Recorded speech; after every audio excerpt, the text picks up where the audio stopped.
Folks, huge news happening over the weekend. Everything from AOC for president to Snow White totally bombing at the box office. First, if you want more from the Ben Shapiro Show and the Daily Wire, it is time to become a Daily Wire Plus member. Get member-exclusive shows, ad-free streaming, early access to our new releases. Watch premium films and documentaries you're not going to find anywhere else. Connect with a community that shares your values, not one that cancels you for them. Watch anywhere, anytime on desktop, mobile, and TV apps. And with new content added every single week, there's always something worth watching. Join the fight right now at dailywire.com/subscribe. Well, Democrats have a serious problem.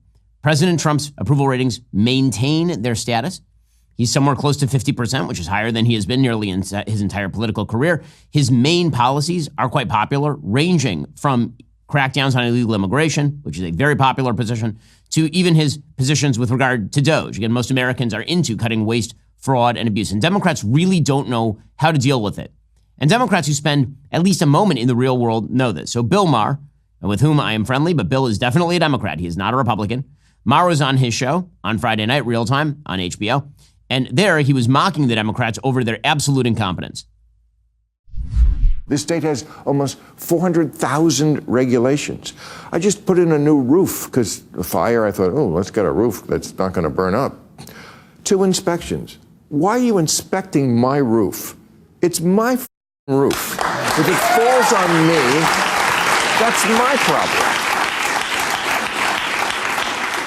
And we're taxed more than any other state. People are leaving these kind of states for places where they're not, they feel the heavy breath of government on them. It's not that hard for Democrats to understand this, but they seem to be incapable of doing anything about it. Maher, of course, is totally correct about this. And if you follow people's revealed preferences, meaning not what they say they like, but what they actually like, the feet are moving south. The feet are moving from blue to red. That'd be my family, it'd be my company. And people are literally moving from blue areas to red areas because red areas are better to live. Charlemagne the God, the radio host, he says that the Democratic Party at this point is trashed. If you're a Democrat, I'm going to tell you the worst thing that you could do right now. Speak for that party.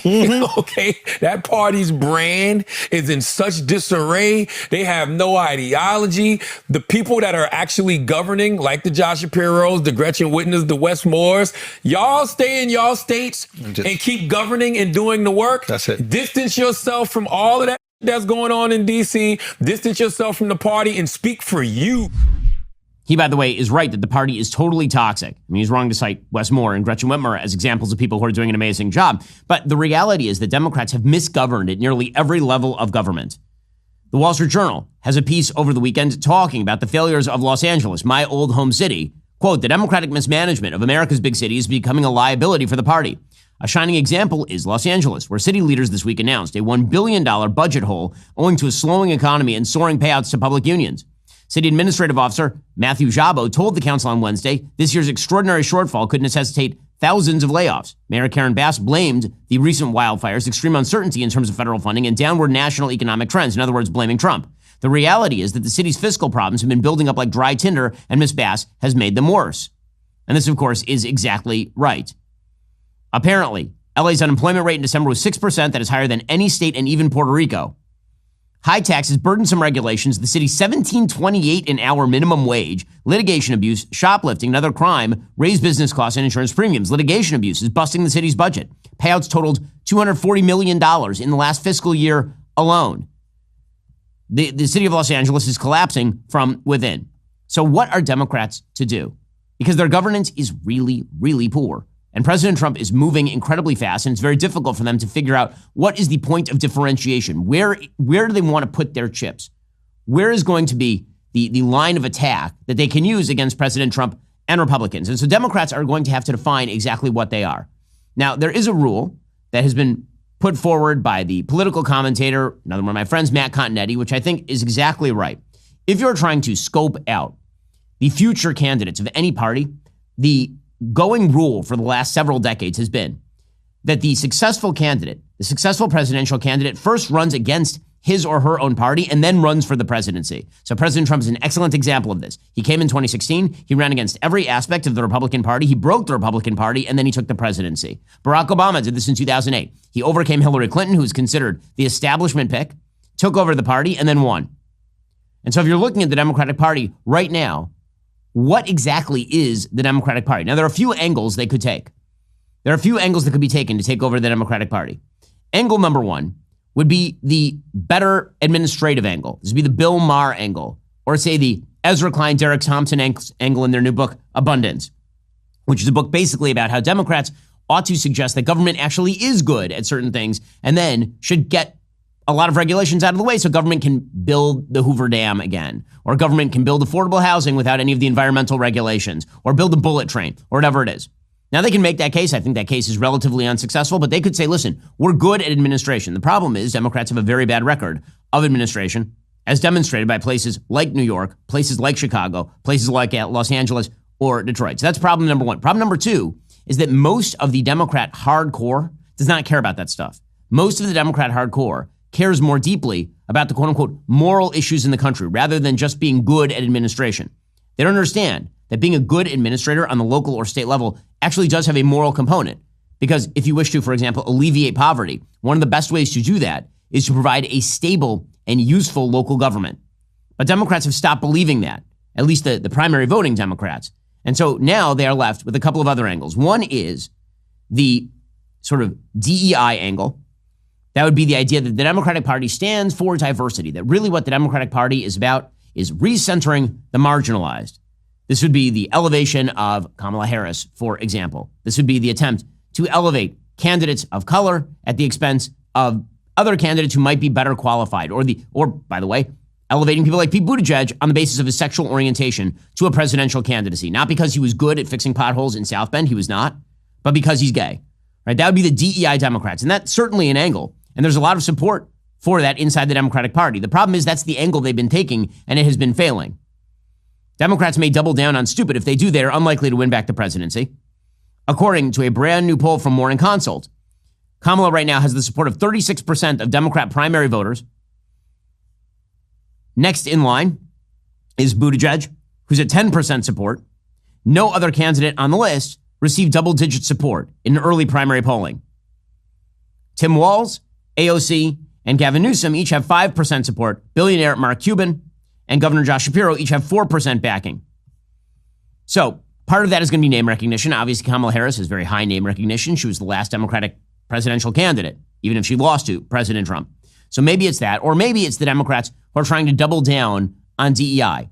That seems like that is likely to be an unsuccessful angle. However, they also cannot go back to sort of establishmentarian Democratic politics.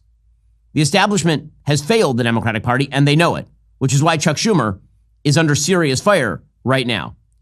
Chuck Schumer was making his pitch for why he should continue to be sort of the leader of the Democratic congressional contingent on Meet the Press over the weekend, and it is just lackluster stuff. And our caucus is united in fighting Donald Trump every step of the way. Our goal, our plan, which we're united on, is to make Donald Trump the quickest lame duck in modern history by showing how bad his policies are. He represents the oligarchs, as I said. He's hurting average people in every way. And we are, through oversight hearings, we're exposing what he's doing. Through the courts, which I mentioned, we've had some real success in. Through legislation, and through organizing in all the districts throughout the country. Okay, so does that inspire? The answer there is no. Chuck Schumer is getting run over by the Congress, run by Republicans. While the possibility of a resurgent Bernie Sanders should scare everybody who has money in the stock market or, money in general, in these uncertain economic times with tariff tensions, recession worries, stubborn inflation, it's no surprise that gold prices keep breaking records. Rather than watching from the sidelines during market volatility, consider taking some proactive steps to protect your savings. That's why many Americans are connecting with Birch Gold Group. They've helped thousands of people convert existing retirement accounts into physical gold IRAs. Wondering if gold might be a smart hedge against inflation or economic uncertainty for you? To learn about owning physical gold in a tax-advantaged account, text BEN to 989898. Birch Gold will send you a free information kit with no obligation. Their A+ Better Business Bureau rating and numerous 5-star reviews reflect why I recommend Birch Gold to help you protect your savings through gold investments. The economic challenges we're facing, they took decades to develop. The real question is, how long will recovery take? What's it going to cost along the way? It is not going to be an easy economic road going forward, in my own personal opinion. But then again, it rarely is. Text BEN to 989898. Connect with Birch Gold Group today. Diversification is just a smart business strategy. Text BEN to 989898. 98 and get in touch with Birch Gold Group today. Also, let me tell you something. I never realized just how bad my old mattress was until I got my Helix mattress. You know that feeling where you wake up and your back is already griping? Well, that was me more often than not. Don't even get me started on how that old mattress turned into a heat trap at night. In fact, that mattress was so bad, like it started to sag in the... Anyway, since switching on over to Helix, I wake up feeling ready to take on even my busiest days and the craziest headlines. Here's what makes Helix different. They don't believe in one-size-fits-all sleep solutions. Instead, they use their sleep quiz to match you with a custom mattress based on your body type and sleep preferences. Whether you sleep hot, need extra support for your back, or share your bed with a restless partner, Helix is a perfect mattress for you. And the reality is that my mattress, which is firm but breathable, is giving me better sleep quality. It can do the same for you because you'll get a mattress made just for you. Helix is offering right now an incredible March Madness sale. Visit helixsleep.com/Ben. Get 20% off site-wide. That's helixsleep.com/Ben for 20% off site-wide. Again, just visit helixsleep.com/Ben for this exclusive offer and start sleeping better today. That's helixsleep.com/Ben. helixsleep.com/Ben for 20% off site-wide and a better sleep tonight. So what are Democrats left with? Democrats are basically left with the Bernie Sanders wing. Bernie Sanders led an insurgency originally against Hillary Clinton in 2016, which wounded her for the general election. Then, of course, he ran again in 2020 and really threatened to take over the party until Joe Biden and the Democratic establishment mobilized Jim Clyburn and the heavily black Democrat electoral base against Bernie Sanders. And then, of course, he didn't run in 2024 because there was an incumbent, but he was very critical of Joe Biden for at least part of that race. And now he's out touring the country. The Bernie Sanders energy, Bernie's too old. He's not going to be the guy. But the Bernie Sanders energy is the insurgent energy inside the Democratic Party. Because the insurgent energy inside the Democratic Party is not a sort of administrative liberalism that is effective in its approach. It is full-scale class warfare. DEI is played out. And so they're going back from race Marxism or sex Marxism back to like the original Marxism. This is the direction of the Democratic Party. This is where the energy is. And this is exactly what the Trump administration should be concerned about. Not in that Bernie Sanders and the AOC wing of the party are going to defeat Donald Trump. But if the Trump administration fails, why the Trump administration has to be very, very good at what it does. If they fail, the next thing up on the Democratic side of the aisle is Bernie. And whoever Bernie taps on the shoulder, because it's not going to be Bernie personally. So apparently, over in Tempe, Arizona, tens of thousands of people showed up at a rally for Bernie Sanders. Now, again, big rallies are not a proxy for success. Mitt Romney held big rallies in 2012 and then lost to Barack Obama. But right now, Democrats can't draw flies. Democrats are toxic. Bernie Sanders is going around and holding rallies, and literally tens of thousands of people are showing up. He's an 83-year-old, lifelong, useless leech on the ass of society. And tens of thousands of people are showing up to hear him and to hear AOC, with whom he is campaigning. So here's Bernie in Tempe, Arizona.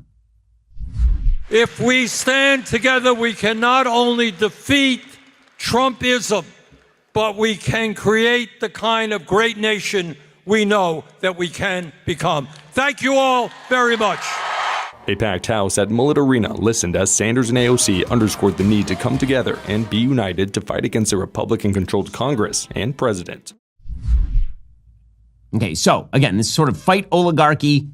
There is a class of people who are running the country, and they're evil and they're rich, and we need to tear them down to the ground. It runs in direct opposition to exactly the sort of abundance Democrat mentality pushed by Ezra Klein or pushed by Derek Thompson. But it is the thing that Democrats are animated by. Originally, according to the Wall Street Journal, when visiting Omaha, Nebraska, AOC and Bernie reserved a place that held 800 people. Then they had to move to a bigger venue of 3,400. And then when they went to Tempe, 15,000 people showed up. And Bernie said, this is insane. I'm not running for anything. People are outraged and they're frightened and they want to fight back. And this is one form of beginning the struggle to fight back. And it is not a coincidence that Bernie is tapping AOC on the shoulder. AOC, of course, has a very young, very woke, very socialistic contingency who follows her. Sanders is taking a really interesting approach. Again, he's wrong, and his perspective on capitalism is not just wrong, it happens to be evil, but it is an interesting approach. He's abandoning certain issues that are sort of tentpole Democrat issues right now, and he's focusing instead on pure class warfare, pure unbridled Eugene V. Debs class warfare. He's an old school wobbly, Bernie Sanders. So, for example, when it came to the border over the weekend, Bernie was interviewed, and he said that Trump was actually right about the border. Now, this is a switch in time for Bernie. So if you remember all the way back to 2016 when he was running against Hillary Clinton, he actually talked about solidifying the border. Why? Because he understands, this is correct, that you cannot have both socialism and an open border. It doesn't work that way. So now he's reverting back to type. He's going back to a sort of protectionist socialism, which does involve actually closing the border. This is where the horseshoe theory comes all the way around for people like Bernie. I mean, I think cracking down on fentanyl, making sure our borders are stronger. Look, nobody thinks that illegal immigration is appropriate. Now, I happen to think we need comprehensive immigration reform. But I don't think that it's appropriate for people to be coming across the border illegally. Okay, so again, that is Bernie saying that Trump is basically right on the border. Why? He's abandoning the worst issues for the Democrats. Immigration is a bad issue for Democrats. Bernie, he'll talk about trans, but only if forced to do so at point of gun. This is not a major issue for him. Instead, he rails against his own party, which again is the prereq to actually successfully running in the United States. He rails against his own party, and he does pure, unbridled, kill the rich and eat them class warfare. So here he was railing against his own party. Well, I would take us back even 2 years before that, before Trump was elected, and saying that it saddens me that when the Democrats had control of the Senate, they did virtually nothing for working people. And I have to say that I'm a member of the Democratic caucus as an independent, so I'm not going to lie to you and tell you otherwise. Okay, so again, of course, he has an interest in saying this. He is an independent from Vermont who has basically become a quote-unquote thought leader inside the Democratic Party because they have no thoughts. And so he is just pouring old school Marxism into the vessel of the Democratic Party. Here he was talking about the quote-unquote oligarchy. Now again, any actual definition of oligarchy would have to include Bernie Sanders in it. He's one of the most powerful people in the country. He's very wealthy. He obviously has that lake house. He has a big following. If you're talking about oligarchs in control of the levers of power and capable of controlling people's lives, Bernie should be near the top of that list. What he means by oligarchy is actually just very rich people, like people who have made money in private industry. He hates private industry. He hates private markets, Bernie. Bernie is the kind of person who literally has said that private charity is bad because it crowds out government spending. I mean, you have to go pretty far afield to find people who literally hate people giving charity. Bernie has said himself that charity is bad. Private charity is wrong because it might make people feel as though they're actually doing something good when actually the government should be doing that thing. Bernie Sanders is the kind of person who praised bread lines at one point because there's bread at the lines. Bernie Sanders is the type of person who has said there are too many types of toothpaste in the aisles at CVS. Why do you need that many types of toothpaste? He is like a full-scale tanky, meaning a communist sympathizer. There's a reason that this dude honeymooned in the USSR. Here he was going after the quote-unquote oligarchy with John Carl on ABC News. I've been covering you for a long, long time. I've heard you railing against millionaires and billionaires for a long time. Hey, guess what? Is it different? Turns out a few other people are catching on to that, right? Yeah. I have been talking for many years about this country moving toward an oligarchy. And I think anybody who is not dumb, deaf, or blind is seeing precisely what is happening. Okay, so, again, this is his shtick, and it is going to be the successful shtick. So then he was asked by Jonathan Karl about AOC, because it's clear that Bernie himself, he's 83 years old. By the time of the next presidential election, Bernie is going to be 86, 87 years old.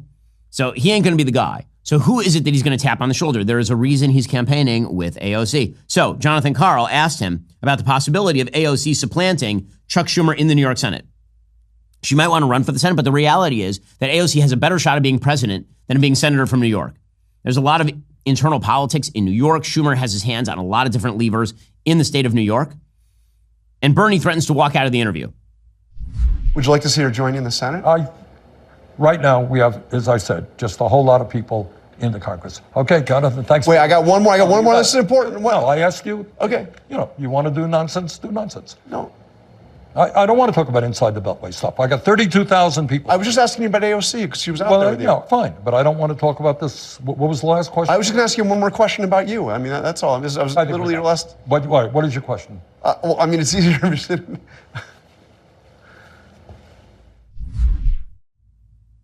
Unbelievable. So he's getting up, and the reason he's getting up is because he knows that he's being asked to create a war inside the party. What he actually wants is for AOC to run for president. And so, by the way, does the Associated Press. Quote, Bernie Sanders stepped onto a stage in downtown Denver, surrounded by tens of thousands of cheering supporters in what he described as the biggest rally he had ever addressed. The Vermont senator put his hand on the shoulder of the woman who had introduced him, a signal for her to stay on stage.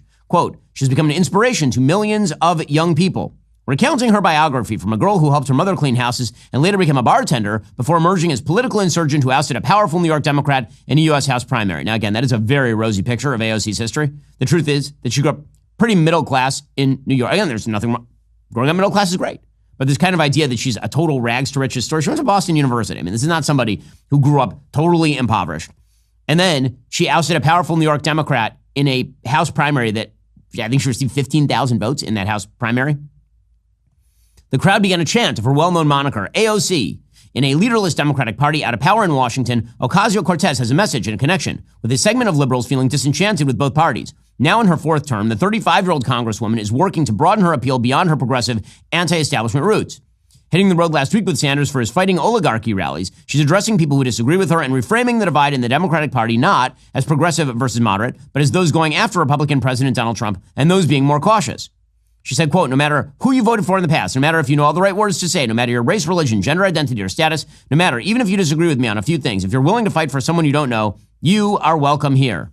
Right? So she is posing herself as against the establishment Democratic Party that is unwilling to face up to the challenges of President Trump, which is smart. It is. And the class warfare aspect of what Democrats are going to steer into, that is the next step. They're going to steer full scale into class warfare. That is the reason why they're attacking Elon Musk as opposed to Trump. You've noticed a shift in fire from the Democrats, from Trump to Musk. Part of that is because Trump is totally Teflon. This has been true for a decade. President Trump, because he is made of mud, he is a mud monster. If you throw more mud on him, he just looks like a mud monster. You can't do anything to him. That's not true with regard to, for example, Elon Musk. Democrats think. Like, Democrats are ripping on Trump. They're ripping on Musk because they would love to steal your income. But did you know that your home could be stolen right from under you without you even realizing it? The FBI calls this house stealing. It's a growing scam targeting homeowners across America. Here's how it works. Scammers only need to forge your signature on one document, add a fake notary stamp, pay a small filing fee, and then submit it to your local recorder's office. Just like that, your home title gets transferred out of your name. Once they have control, they can take out loans against your equity or even sell your property behind your back. The worst part, you might not discover anything is wrong until collection notices or foreclosure warnings start showing up in your mailbox. So when was the last time you checked your home title? If you're like most people, the answer is probably never. That's exactly what scammers count on. That's why so many people, including our own senior video editor, Adam, trust Home Title Lock. Their $1 million triple lock protection helps keep your home and equity safe. Here's what you get. Immediate 24/7 monitoring of your property. Urgent alerts if there are any changes. And if fraud should happen, their US-based restoration team will spend up to $1 million to fix the fraud and restore your title at no additional cost. Here's the best part. I've teamed up with Home Title Lock to give you a free title history report so you can find out if you're already a victim and access to your personal title expert, a $250 value just for signing up. Go to HometitleLock.com, use my promo code Shapiro250 or click on the link in the description. Make sure to check out that $1 million triple lock protection details when you get there. That's HometitleLock.com, promo code Shapiro250. You get protection and peace of mind. Also, dudes, have you heard of Rose Sparks? There's a dual-action prescription emerges, the powerhouse ingredients found in generic Viagra and Cialis, sildenafil and tadalafil in one formidable treatment. Rose Sparks leverages the benefits of sublingual administration, meaning that tablet dissolves right under your tongue. That method allows for fast absorption directly into the bloodstream, bypassing the digestive system. The result? Quicker onset of action, reducing the wait time typically associated with traditional pills. Plus, tadalafil, the active ingredient in Cialis, lasts in the system for up to 36 hours. So, when the mood is right, you'll be ready without another dose. Find out if prescription Rose Sparks is right for you. To get $15 off your first order, connect with the provider at ro.co/Ben. That's ro.co/Ben for $15 off your first order. Compounded drugs are permitted to be prescribed under federal law, but are not FDA approved, do not undergo FDA safety, effectiveness, or manufacturing review. Only available if prescribed after an online consultation with a provider. Rose Sparks could be a better option for you. Go check them out right now. ro.co/Ben. That's ro.co/Ben for $15 off your first order. Now, Elon is invulnerable in other ways. He's obviously too wealthy for them to threaten his livelihood. He doesn't seem to care very much what people think of him. So that is unlikely to stick to Musk personally. However, that's not the goal. The goal right now for Democrats is very simple. There's a reason they're using the word oligarchy. I don't think they're being stupid. I think it's actually quite smart. What they're attempting to do is craft a narrative of a group of people at the top of government, in private industry and in the public sector, who are working together to corrupt the system. Now, the comeback to that, typically from the conservative side of the aisle, is, well, if the economy is booming, what are you complaining about? Not that there's coordination and collusion, but of course business is going to support Republican administrations because Republican administrations remove all of the horrible regulations that have led to the downfall of cities like Los Angeles, Chicago, New York, and Detroit. Republicans get the obstacles out of the way of business, so business tends to support Republicans. This has been sort of a long-standing theme in American politics for decades.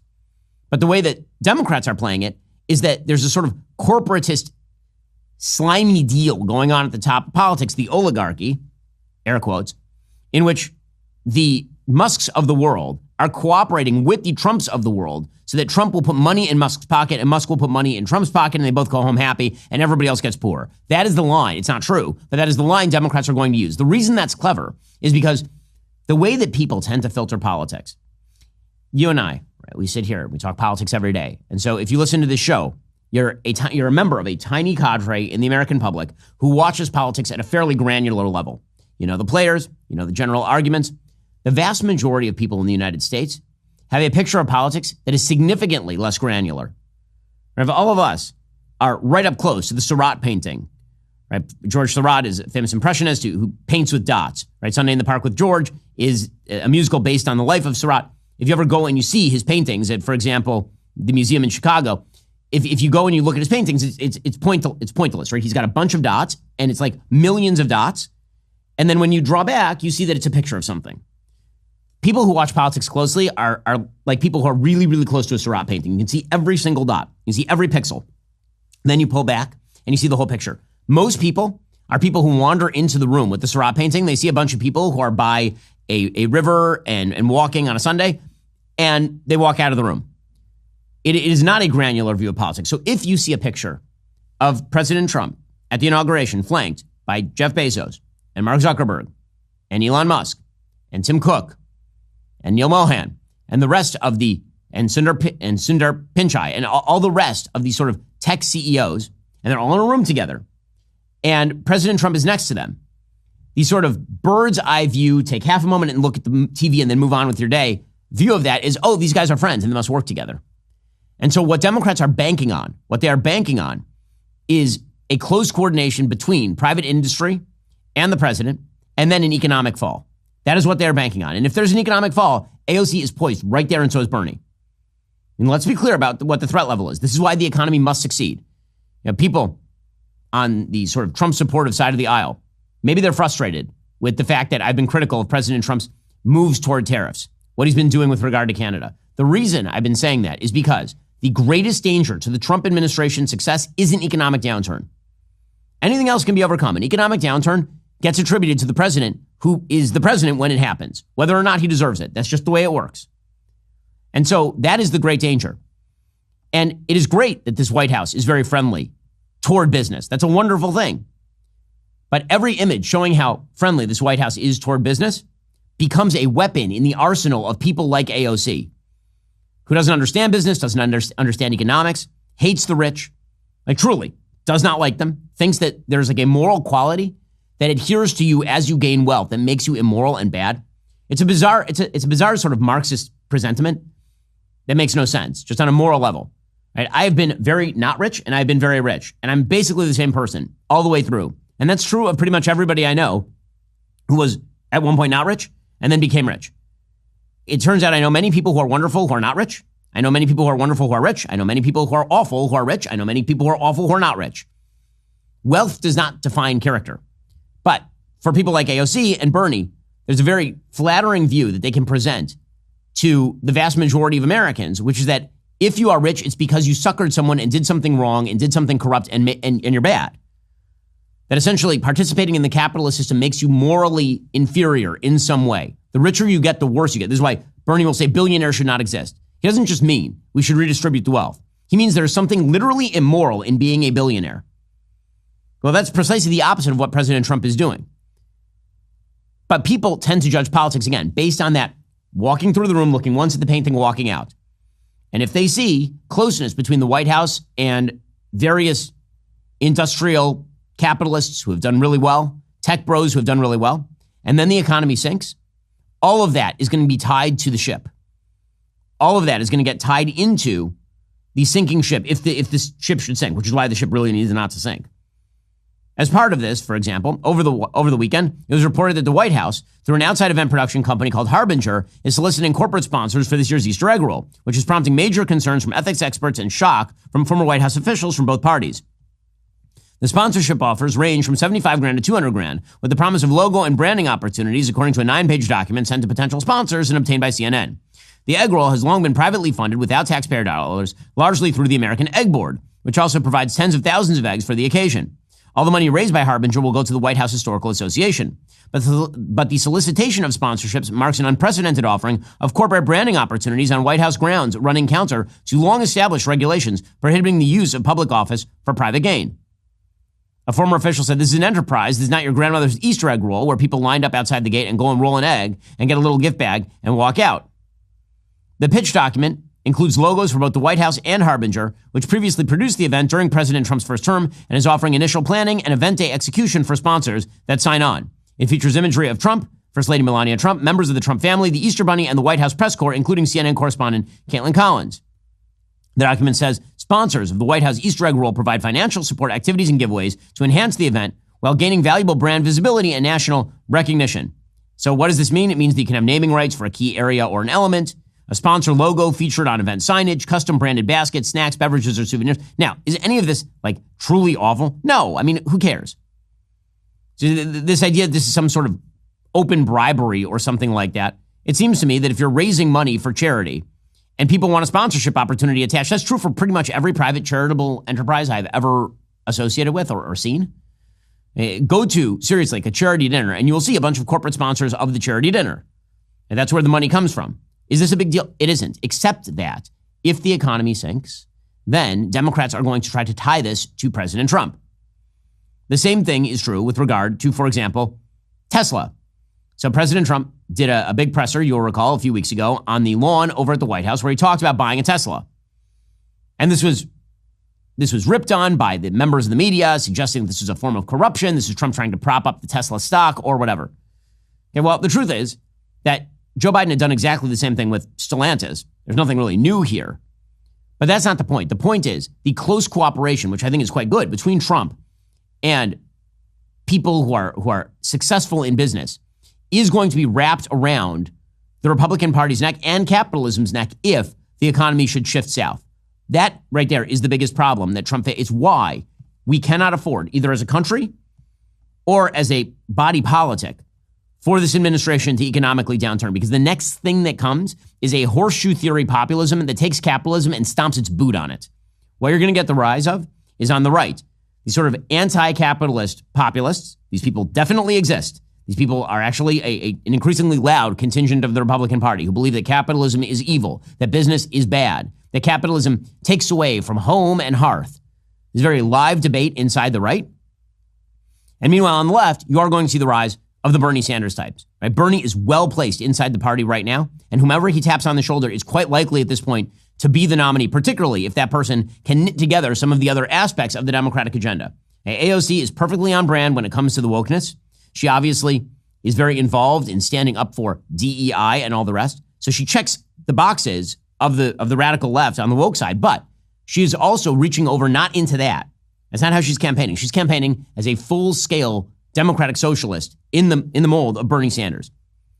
So I know people laughed. I wrote a column back in 2008 when Barack Obama was first running for president, before he received the nomination. And I said, beware, because the actual danger here is not Hillary Clinton. The actual danger here is Barack Obama. And I think it was in 2007, actually. Well, it turns out that right now, the real danger is AOC. I'm just telling you right now, right here, that we can laugh at her. I've been laughing at her for years. I think she's a ridiculous figure. I also think that she's talented on camera. I think that she speaks the slogans with passion. And I think that in the Democratic primary, she's a dangerous, dangerous candidate. Who's going to run against her and be able to overcome her? Because if you actually try to poo-poo AOC, if you try to say, well, she's dumb, which is true. If you try to say that she's dumb in a Democratic primary, she's just going to say, well, did you oppose Trump sufficiently? Because the smarter people in the Democratic Party are biding their time, like Slotkin in Michigan. And if you say, well, she's never done anything, she's going to say, well, I never got anything done because I was just too dedicated to the cause. And she'll have Bernie's support base, and Bernie will transfer that support base over to her. She's a dangerous candidate inside the party, for sure, for sure. So do not Do not take your eye off the ball there. And for the Trump administration, do not take your eye off the economic ball. That is the single most important thing that you can do, is to calm the economic waters. It is deeply important. Right now, according to the Wall Street Journal, people are selling their stocks. They're starting to look elsewhere. Just 2 months after JP Morgan Chase declared American exceptionalism the broad and dominant investing theme of 2025, ordinary investors across the world are looking elsewhere. Instead of riding the wave of U.S. outperformance, they are parsing the potential implications of tariff wars and major shifts in U.S. foreign policy. And for much of this volatile stretch, markets in China and Europe are outpacing expectations. These are things we do not need. And much of this is being self-created. So unless somebody can spell out the long-term plan for how this helps the American economy, and by long-term, I really mean short to mid-term. Because again, the election is coming up fast. I know, we just finished one. But it is 2025. 2028 is the election. It's not a lot of time. So if the idea is we got to undergo some economic pain in order to get economic gain, that better be some fairly short-term pain for some pretty long-term gain, if you hope that the successor to President Trump is going to win the White House. Well, meanwhile, speaking of controversies that could be a problem for the Trump administration, so President Trump right now is going up against an incredibly left-wing judiciary, particularly at the district court level. Apparently, today, there's supposed to be a hearing. The Trump administration has a hearing with a 3-member appeals panel to overturn a judgment from Judge James Boasberg. That was the temporary restraining order that blocked the use of the 1798 Alien Enemies Act to deport plane loads of migrants without due process. And that's what the lawsuit suggested. Justice Department lawyers will demand that Boasberg be thrown off the case. This is according to Politico. So, Josh Gerstein of Politico says this is a big test for Trump's team's in-your-face approach to all of the litigation it now faces, coupling confrontational court filings with an all-out fusillade on both cable news and social media against judges who have blocked administration policies. Boasberg, of course, is not going to go along with it. I think it's very doubtful, by the way, that the appeals court goes along with Trump's attempt to get Boasberg thrown off the case. According to Politico, there are 2 Republican appointees on this 3-judge panel. One is a Trump appointee named Justin Walker. The second is a George W. Bush appointee named Karen Henderson. Josh Gerstein says, will they embrace Trump's expansive view of executive power, or will they show concern about what Boasberg has called the very frightening possibility of almost any migrant being rapidly expelled to a third country based solely on the say-so of the executive branch? Now, it's not clear exactly what happens if the appellate court rules against Trump. Presumably, they will then appeal to the Supreme Court, and that's where this needs to go. What we really need at this point is a broad-scale understanding of what local district court judges are allowed to put TROs on and what they are not allowed to put TROs on, at least when it comes to national policy. President Trump was asked about defying the judiciary. So the Democrats have been suggesting that Trump is just going to defy the judiciary and keep defying the judiciary and keep defying. Here's Trump yesterday basically making clear that that's not the case.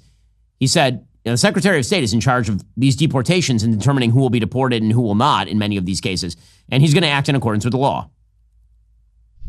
If there was a flight like tonight with these guys, even though it's still being litigated, if there was a flight tonight full of accused gang members and somebody called and said, Mr. President, I know that this is still being adjudicated, but we can get these guys down to El Salvador right now. Would you say that that's okay? I would say that I'd have the Secretary of State handle it because I'm not really involved in that. Okay, so again, that is him deferring to the Secretary of State. Marco Rubio is not going to just willy-nilly ignore the law. This idea that there's a constitutional crisis going on, if there is, it is in fact a creation of overreaching district court judges. But it's not a constitutional crisis. It's going to go to the Supreme Court. There is no evidence whatsoever at this point that the Trump team is going to ignore orders from the Supreme Court of the United States. Meanwhile, these justices, these judges at the low level, are many of them are just nuttily radical, like totally crazy.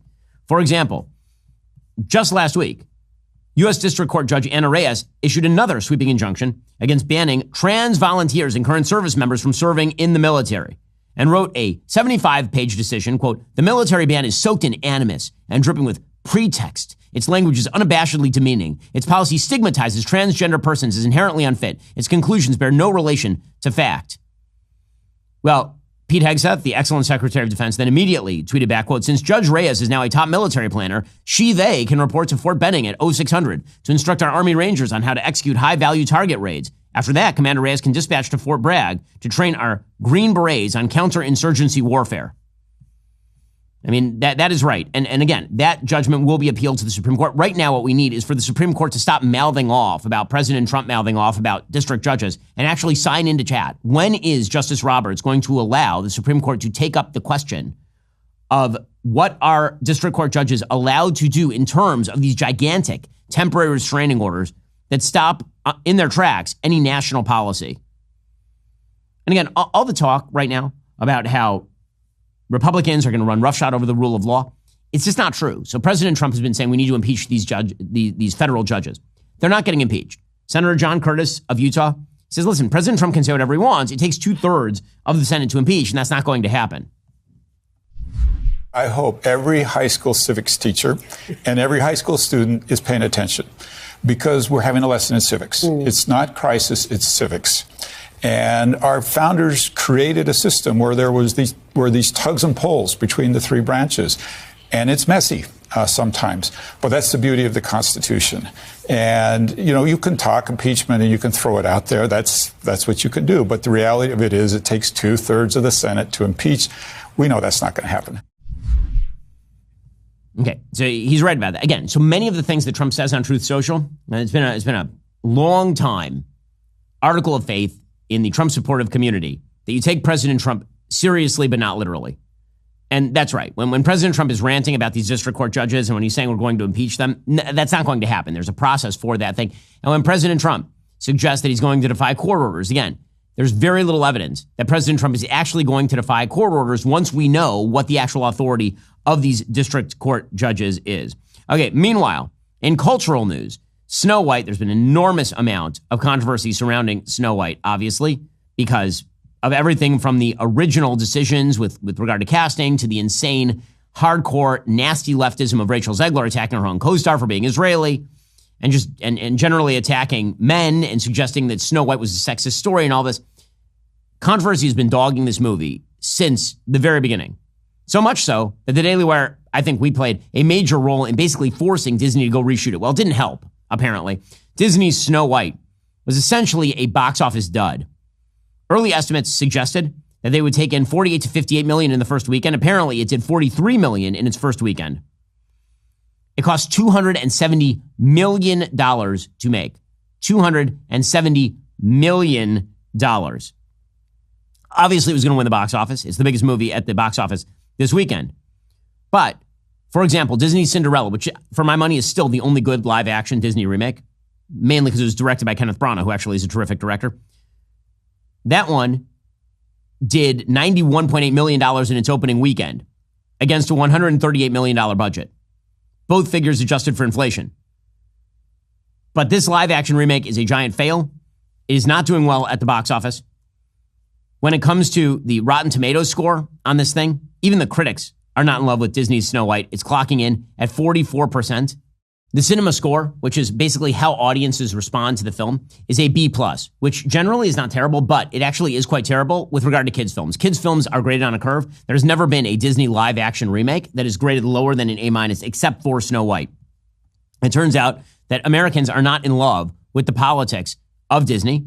I think this is the last gasp of old Disney. And when I say old Disney, I mean sort of the regime that decided that wokeness needed to be infused in every movie. If they keep going along this path, they're going to go bankrupt. I mean, they really are going to be in serious, serious trouble. They can't keep churning out trash IP based on some of the greatest IP ever created and hope that audiences are going to keep showing up at the box office. Well, folks, in order to determine just how badly Snow White is doing at the box office, I asked my friend Perplexity, one of our sponsors of the show, about which Disney films actually have done the best at the box office in terms of live action remakes adjusted for inflation versus the budget. And here is what my friend Perplexity says, quote, Disney's live action remakes have generally performed well at the box office, with several earning over $1 billion worldwide. The Lion King of 2019 had box office of $1.663 billion. The original budget was $260 million.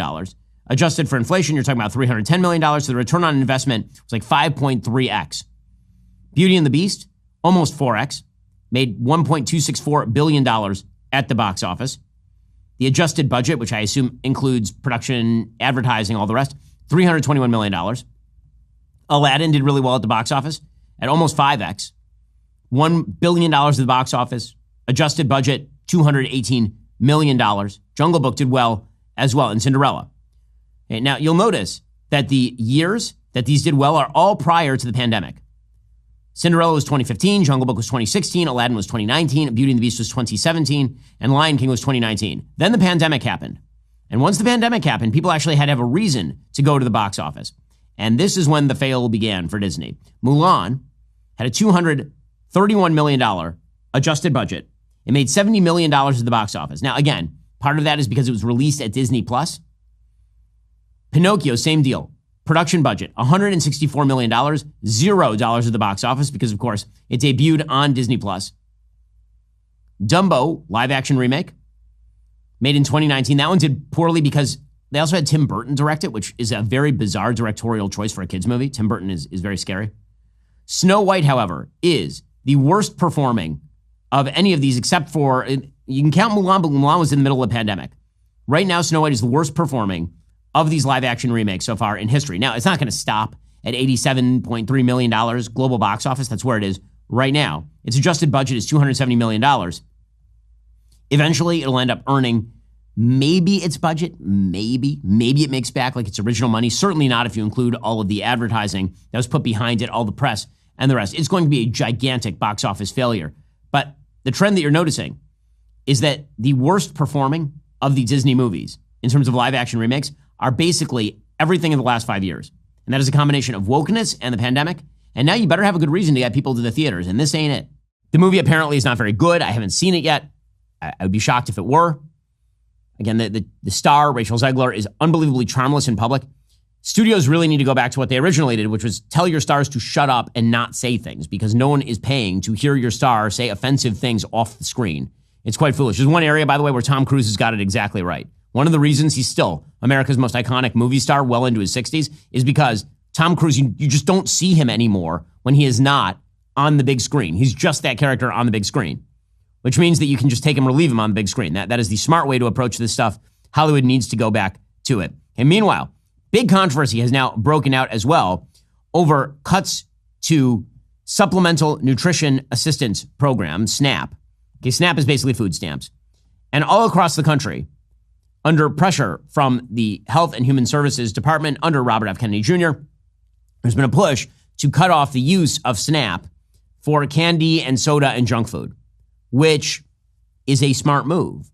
There's no reason. If SNAP is designed to provide nutritional supplement to kids particularly, or to poor families, then why exactly are you supplementing with the most unhealthy stuff in American life? We already have a massive childhood obesity problem in this country. The problem in the United States right now, by the way, when it comes to things like obesity, is that if you were to create a curve of obesity versus health, it actually reverses the historical curve. The historical curve would have been that people at the top of the income pyramid were the most overweight, right? They were the most obese, if you go back to ancient societies. And then if you move to now, actually it's the reverse. Right now, the problem with the health of people who make less money in the United States is not about them being undernourished in terms of not getting enough caloric intake. It's actually too much caloric intake. And that comes along with an enormous number of other health problems. So why exactly should the American taxpayers subsidize people eating unhealthy junk? And yet somehow this has turned into a massive controversy. There are some right-wing influencers who are suggesting that this is very bad, that somehow there has to be some right for people to use SNAP to buy a Snickers. I don't know under what rubric of conservatism that falls. I can hear a libertarian conservatism that suggests that you shouldn't pay for anybody's food stamps to begin with. That's a libertarian conservatism that suggests that private charity should fill the gap or whatever. You could be a sort of social conservative who believes that government should, at some baseline level, care for people who are the most impoverished, but that you should not subsidize them fattening themselves in the most unhealthy ways. That I could hear. I don't know what kind of conservatism says you owe somebody a Snickers. I don't understand what that is. But apparently, that is, in fact, a controversy. Kennedy is right about this, obviously. The amount of clinical obesity in the country is extraordinary. It is crippling the American healthcare system. If you look at the sort of life outcomes, the health outcomes of Americans right now, one of the reasons we lag behind many of the other places on earth, ranging from Japan to certain countries in Europe, one of the reasons for that is because we are inordinately fat. We are a very unhealthy country before you ever hit the medical system. Many of the so-called failings of the medical system are not failings of the American medical system. They're failings of the American nutritional system. This is something that RFK Jr. is absolutely right on. Now, where RFK Jr. is sort of half right and half wrong is over the weekend, RFK Jr. suggested that we should ban cell phones from schools, which is right. We should not have kids on iPhones at their schools. That's right. The reason that he cited was because of electric radiation effect on the human body, which let's just say the evidence for that is scanty at best. So there have been some jokes online about the idea that perhaps this will be the pattern here, is that RFK Jr. recommends good policy based on bad premises. That basically RFK Jr. is going to be saying that you should not eat too many trans fats because the aliens might get you or something. Like, it's good policy, but it's not exactly based on the best available science. Alrighty, guys, coming up, fascinating piece in the Wall Street Journal about American women abandoning marriage. We'll get into that in detail. First, you have to become a Daily Wire Plus member. Why? Because there's so much good stuff. And we're going to be adding, first of all, this show continues. Okay, so if you like this show and you want more of the show every single day, you need to be a Daily Wire Plus member. There's that. Okay, but beyond that, we also have Backstage Live, Morning Wire, Matt Walsh's Movies Am I Racist, What is a Woman, Run, Hide, Fight. We have All Access Live, all sorts of great stuff. The only way you get the thing you want, which is more of my show, of course, is to join Daily Wire Plus. If you're not a member, become a member. Use code Shapiro. Check out for 2 months free on all annual plans. Click that link in the description and join us.